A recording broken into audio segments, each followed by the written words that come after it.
What's going on? I just want to make a video on how you can record some footage from your old game consoles.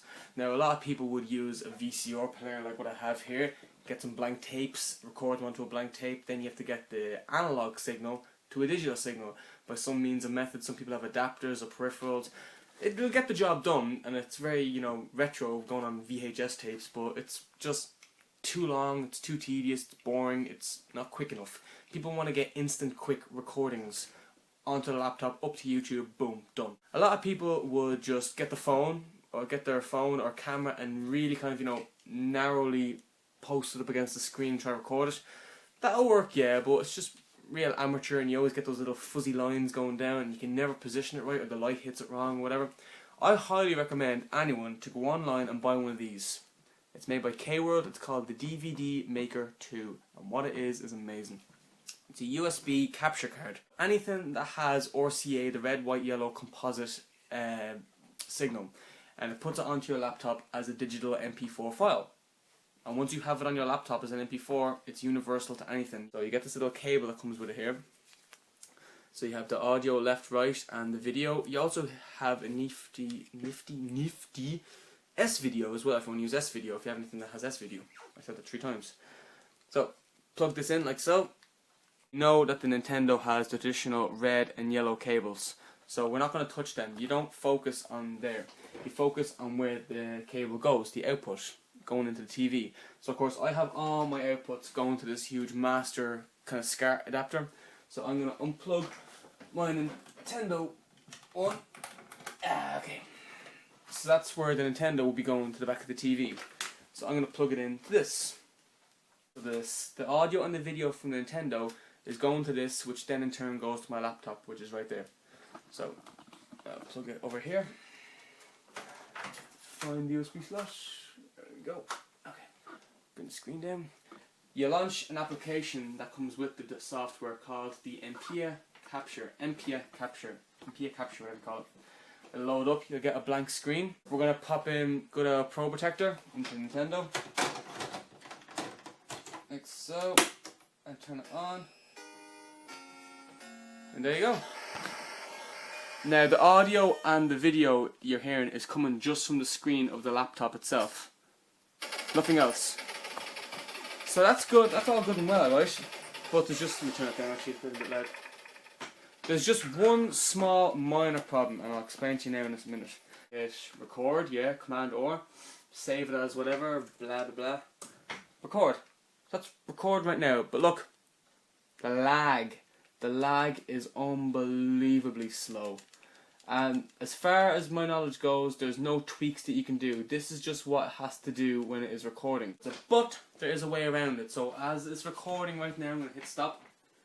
I want to be able to record it, not pay any attention to the recording. Just let it record, let it do its own thing. But in the meantime, play it.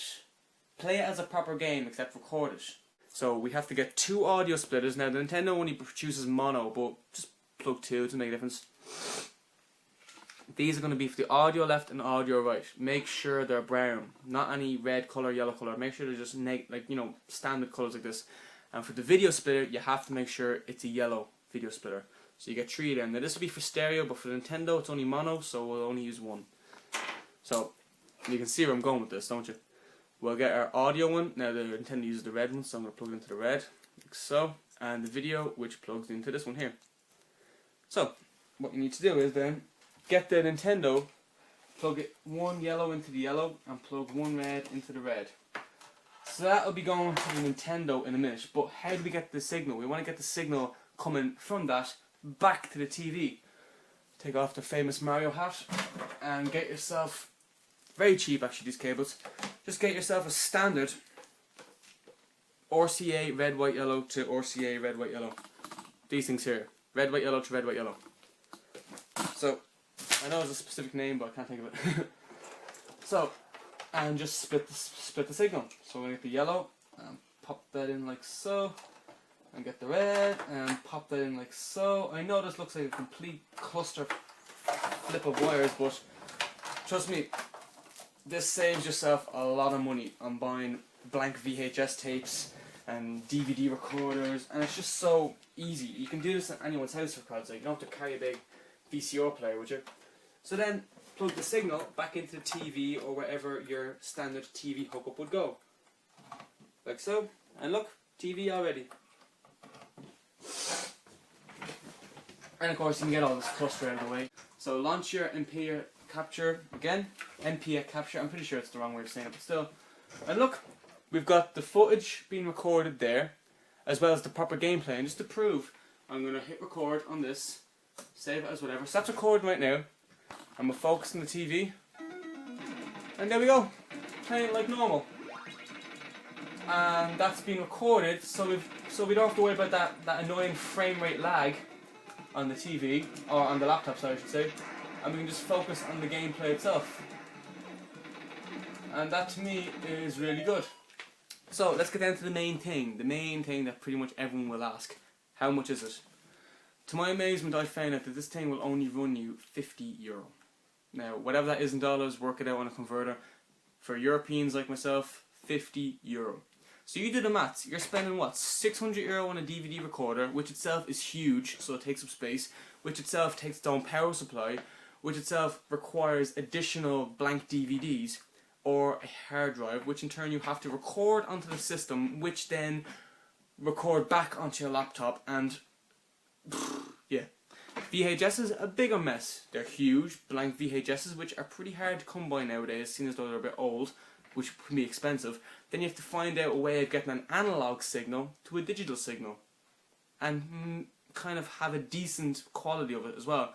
This records it at standard MP4.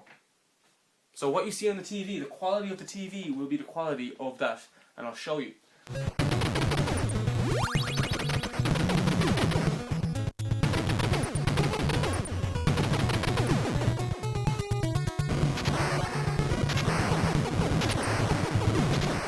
So, the DVD Maker 2 from K-World. Check it out, I'll put a link down below, get it.